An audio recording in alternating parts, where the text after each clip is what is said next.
Hajiya Nafisa, ina jin ki. Ta yaya za mu goge zuwan Umar Hashim goban nan a zuciyar mai girma Matawalla? Ina ji Hajiya Sara, akwai wata hanya ne?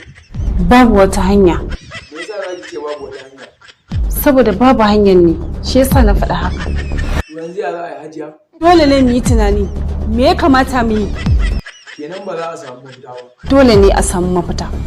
Yi subscribing wannan account din domin ganin irin waɗannan sababbin ayyuka cikin YouTube.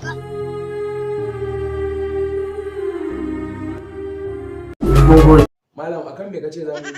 Za mu yi magana ne akan masu tauye ma'auni, ana masu tauye mudu. MD, me yasa ba ka gaya musu manufar ka ba? Saboda bani da wata manufa mai kyau. To da ka faɗa musu ba. Da zan yi alfahari na yi abin kirki. Umar Hashim, kana tunanin za su mai da kai wajen aiki ne? Gaskiya ban yi zato ba.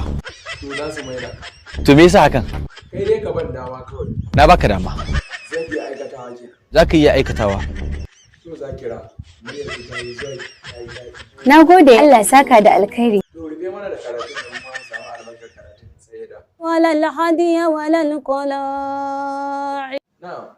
وإذا حللتم فاصطادوا ولا يجرمنكم شنآن قوم أن صدوكم عن المسجد الحرام Allahu Akbar. Masha Allah.